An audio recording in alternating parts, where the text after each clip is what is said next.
right. We are talking Crimson Tide because they have won the title of having the most invites to this year's NFL Scouting Combine. Alabama taking the title with 13 invites. Georgia, the back-to-back national champions, with 12, which is also a considerable amount. But this is an Alabama segment, and this is what we will be talking about here. First, the headline, though, Bryce Young is not participating in on-field drills. He is waiting until his pro day to throw, but we are not going to wait any more time to welcome in our next guest, Travis Reier of Bama Online. Travis, how are we doing today? I'm great. How are you guys? I'm great. Everyone, guys, we good? Ready to talk some Alabama? All right, let's do it. Let's start here, though, with Bryce Young. Again, he is not going to be throwing at the Combine. He will participate in some of those very important interviews where he gets asked who knows what. We love to hear about what happens there. But in your opinion, Travis, you've covered him for his entire career at Alabama. What is Young's absence from the Combine? What does that signal to you? The signals may be hit for the television coverage as much as anything. I think Bryce has plenty of tape over the last 2 years. Really, I don't understand why anyone surefire top 10 would work out in it.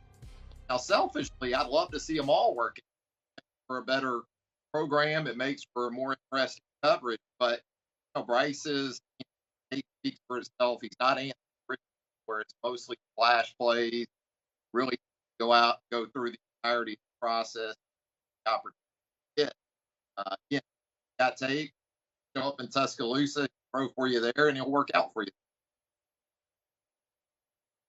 But in your opinion, go ahead. No, go ahead. Sorry. No, I was going to ask you, how does he stack up among the other quarterbacks? We just heard you say that you think that he will go number one overall. What's your opinion of Bryce compared to some of the other guys coming out this year?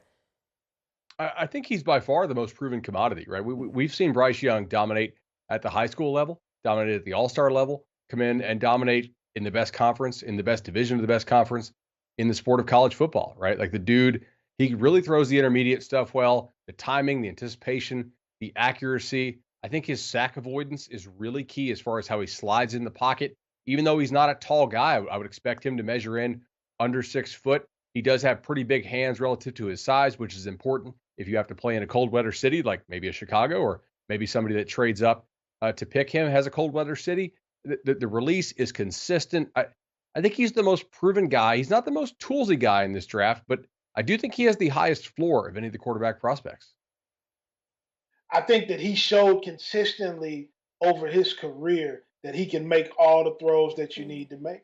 He also showed that he can lead, come from behind game-winning drives, and that he had the moxie and the toughness to do that in some extreme conditions when it looked like his team was totally back out of the game or up against the wall. His footwork is flawless. He throws every throw on a dime. He's been coached at an extremely high level, and with a team that runs an NFL system, I think that he's the most proven quarterback going into this draft. Yeah, and the biggest knock is going to be that size. He is listed at 6 foot 194. Again, not going to get measurables at the Combine, but Travis, you've watched him up close and personal. I mean, how have you seen his size affect the way that he plays football, if at all? Well, I think there's concern that he's probably going to measure sub 6 foot when it's all said and done. So that's going to deter a lot of maybe teams out there, maybe a few teams. I don't think a lot, but he is such an instinctive thrower. You hear about guys who just sort of anticipate windows and anticipate throwing lanes. And, there's guys that have been 6'3", 6'4" that couldn't do that, get more balls knocked down than guys that are 6 foot. So Drew Brees was successful that way. Russell Wilson has been successful that way.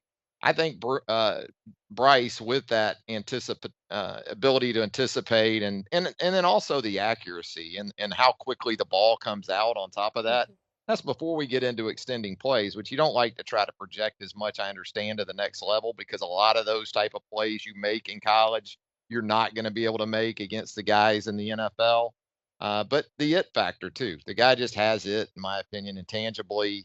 He's what you want as a face of your franchise moving forward. If you can get past the height, I think you'll buy into the hype. Put it that way. Ooh, that needs to be a T-shirt. I know that. I love that. He's aware that to his pro day, to the combine. Travis, I know the big concern when it comes to Bryce Young is an injury factor, right? In that if you're small, then you're going to get injured. How many starts did he miss during his time at Alabama?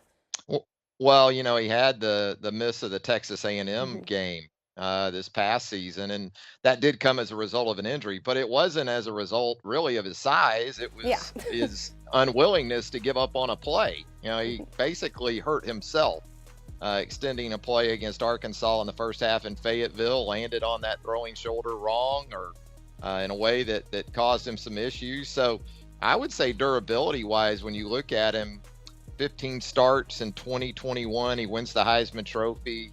2022, he misses the start against Texas A&M.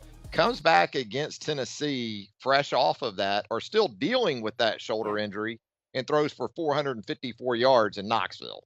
So, again, if you're worried about this guy also being willing to play through some things, I think he even did that to an extent in 2021. I don't think he went that entire season unscathed, but he's a tough dude too.